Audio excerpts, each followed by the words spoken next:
So good to have you with us this morning. We've got a wonderful worship team this morning, a number of new people joining our team. Good to have Tricia, our multi-talented pianist and flautist there. It's lovely having Trish on team. And we've got Jocelyn and Sam with us as well. So good to have you guys part of the team, our famous ukulele group. That's wonderful.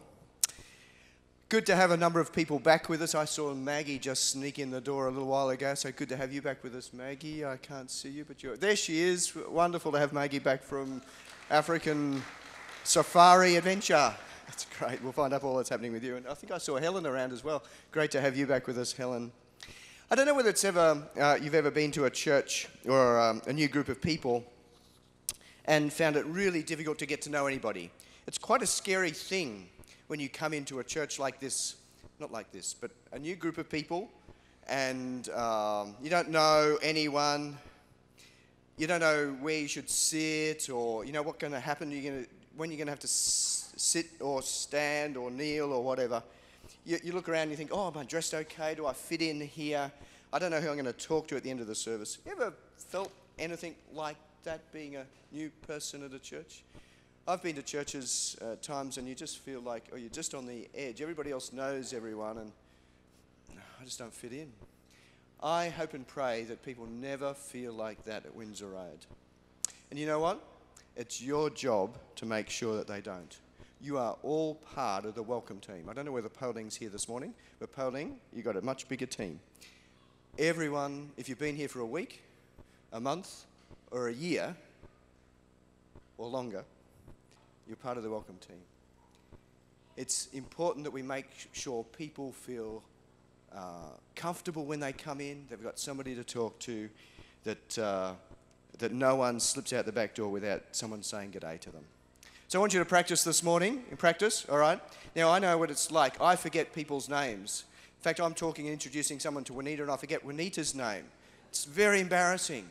So I know what it's like. And you'll know that I say this. I say, have I met you before? Have we met recently? Are we talking? Have we talked before?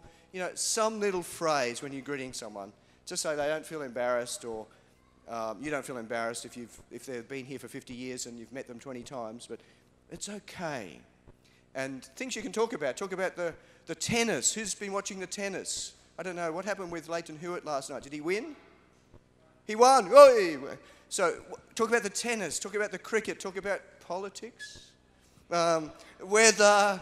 Anything. How's your week been? You know, what's been happening? What brought you to Brisbane? Lots of questions.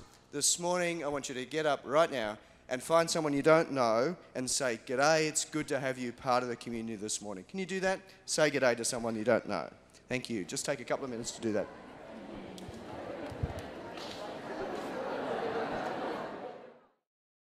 If you can grab a seat, that's great.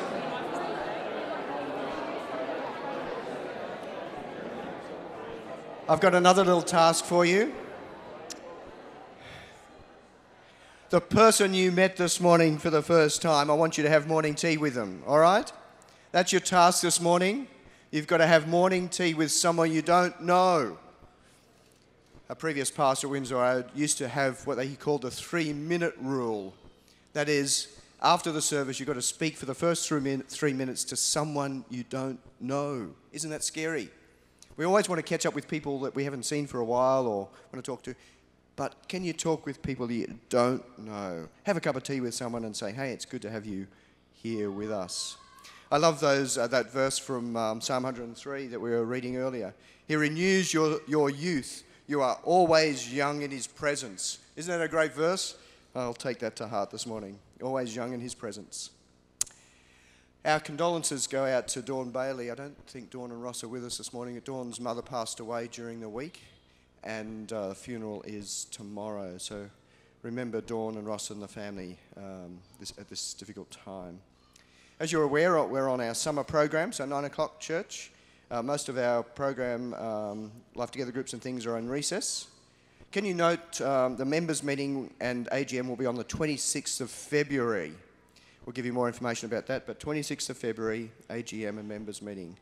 Mark, I think you want to talk about prayer this morning. Good morning. Most of us, if not all of us, are familiar with the story of Superman. And Superman, of course, when he's not putting on the cape, he is Clark Kent, the mild-mannered, gentle reporter. But once he steps into that booth, he becomes Superman. Prayer for us as Christians is like the phone booth for Superman. We're transformed. Often when we think of prayer, we think of putting our petitions before God, expressing our prayer requests before God in the hope that something will change. And that is a good hope that we have. But often when we come to God in prayer, our hearts changes. Our perspective changes. So tonight, prayer ministry is one of those ministries that's been in recess during the summer break. But tonight, we will resume our prayer meetings. We meet regularly on Sunday from 5:30, and it finishes at about 6:30, 7, no longer than 7 o'clock. So if you can join us, come tonight at 5:30 right here. Thank you. Thanks, Mark. You'll notice that our seating is a little bit different this morning, and we're just trying a few different arrangements for our seating, and you'll notice that morning tea and refreshments are in this corner. What we're planning to do is to do something for our creche, and that's possibly going to be where the window is at the back here. Make some arrangements there, but we have cleaned things out at the back, so mums with kids, parents with kids can go to that back area. And we are looking at the possibility of establishing an outdoor kitchen so we can have morning tea, refreshments outside. So we're just exploring a few things at the moment. If you've got any ideas, talk to Shale. He'd be a good person to talk to. He's a lovely person to talk to, the best of times anyway, but if you've got any ideas, tell Shale. Russell, did you want to say something about Life Together groups? Let's welcome Russell. Here's our man. This man has a birthday this week, I think. Is that right? And you're getting younger all the time. You like that psalm as well. Young in his presence, hey? Is that right? Thanks, John. Yeah, and also, if you don't know me and you want to have morning tea, you can take me out for coffee if you like. Okay, up there is a slide. The picture's probably not that clear. It's actually the Liverpool soccer team or football team when they won the European Championship, holding up the trophy. They're together, embracing each other, men hugging, which is always unusual. But anyway, these guys are really hugging each other because they're a team, okay? And team is a really important thing. Australians, we love sport. We love team sports, soccer, football, rugby, we love it. But interesting is the Christian church, often we don't do team very well. For some reason, we don't seem to get the idea in church. We like to go it alone. We like to be private. We like not to be interfered with. We like to come in and then go and nobody trouble us, not work together as a team. Some of us, that is. Not everyone. Some of us are getting the idea, and particularly I think here at Windsor Road, we're doing team more and more, and we're doing it better and better, and we've got to keep doing it, so that's why we have a Life Together campaign. Now, for a little moment, I just want to talk about another team that I saw on TV this week. I couldn't get to sleep. It was a little bit humid, and so I went into the lounge room, plunged on the couch, switched the telly on, and there was Friday Night Lights with the Parmian Panthers from Texas, bit of American football. And they're going into the third. I was sort of missed most of the movie, but they're going into the third quarter, and they're down. They're way behind. And Billy Bob Thornton, he's the coach in this movie, and he gathers them around. And being a Texas football team, they do the Lord's Prayer first before they go out to really kill everybody on the field. Yeah, it's a sort of Texan thing. And but anyway, Billy Bob Thornton says, all year I've been telling you, I want you to be perfect. As a team, I want you to be perfect. And then he says, but tonight at this game, I want you to be perfect in a new sense. What do I mean by being perfect?